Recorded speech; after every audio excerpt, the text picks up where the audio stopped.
Hi everybody, this is Mark from Mark's Mandalas, and in this video I am going to show you 4 visualization techniques that can help you create freehand dot mandalas.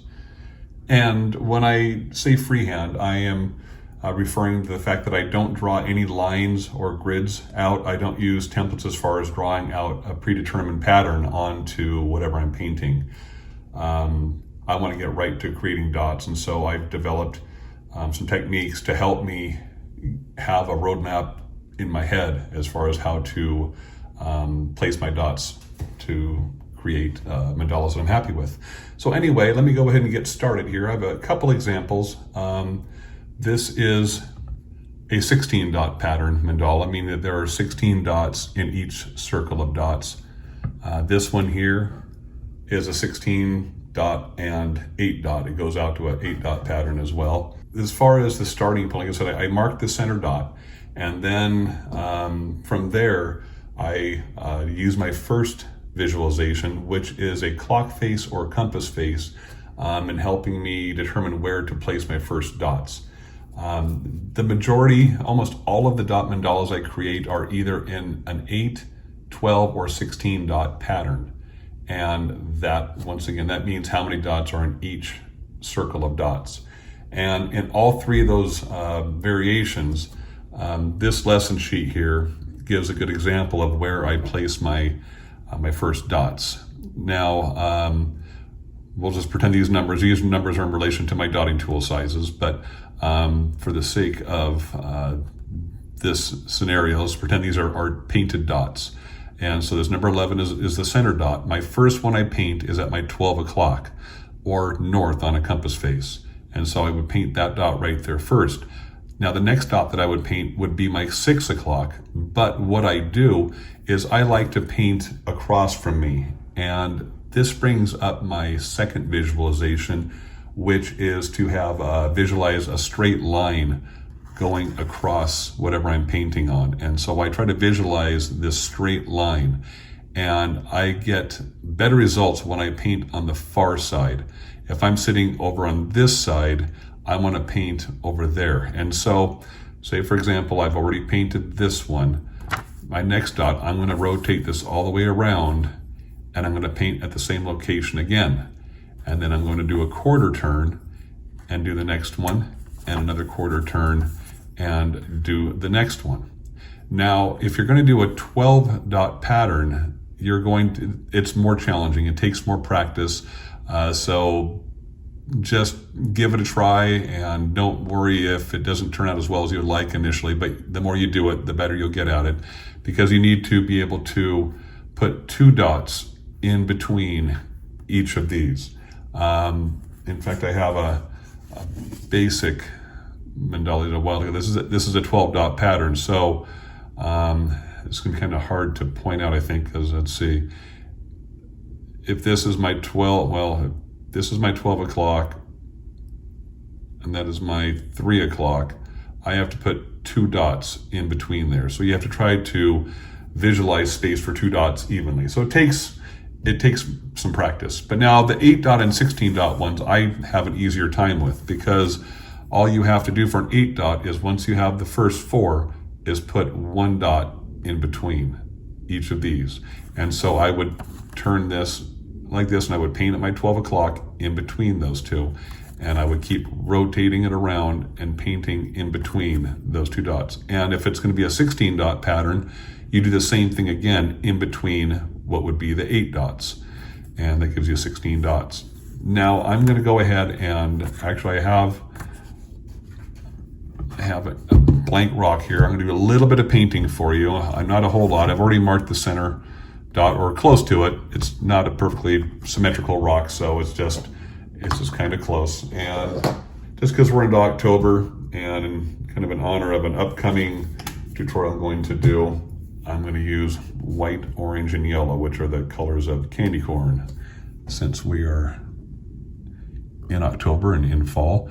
So let me go ahead and put the center dot down. And I use a size 11 for that. I don't know if that's really important or not, but I thought I would mention it. And now just to make sure I have plenty of space, I don't want to try to crowd anything, I'm going to use a size 7 in orange. So now I am sitting behind the camera and I am going to paint at my 12 o'clock.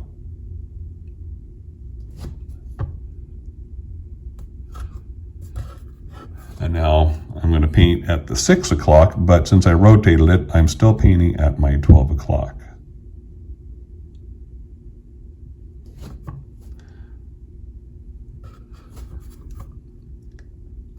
And as you notice, I keep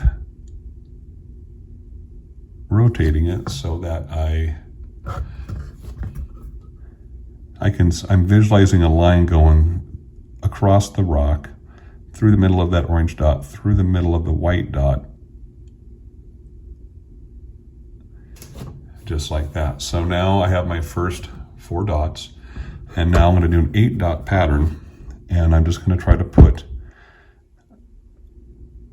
this in between. And actually this will be another one of my visualizations, as I'm looking at this dot and the space in between. And I'm trying to make the space the same here and here, the best I can. And so don't worry about it being perfect. It's just something to try to help keep balance to your piece. The more even the space, the easier it is to keep your circles of dots balanced, I find.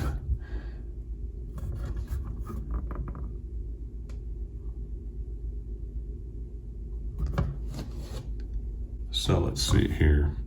So it's not perfect, but that's okay. I mean, I'm just trying to give you some ideas. Now, I'm going to be showing you the 4th visualization right now, which is the triangle.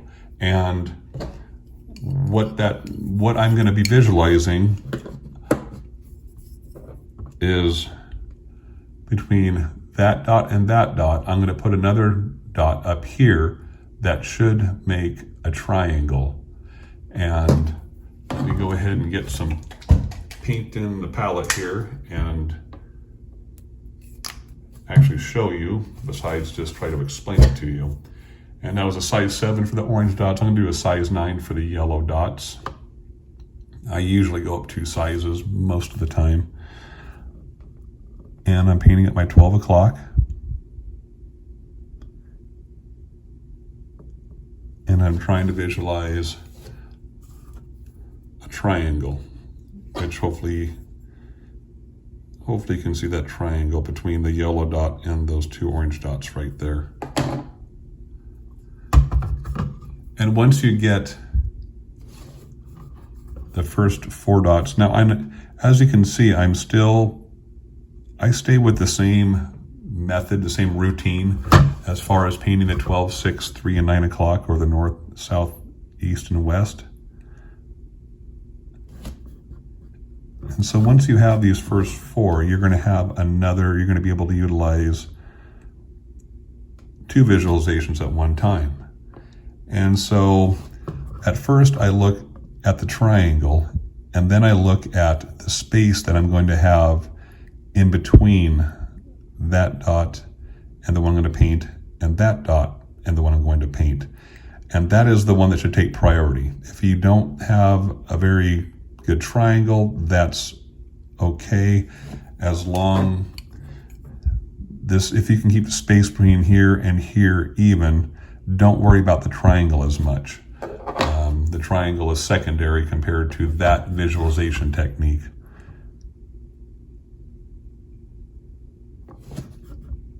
And I'm just going to do a couple more dots on here, and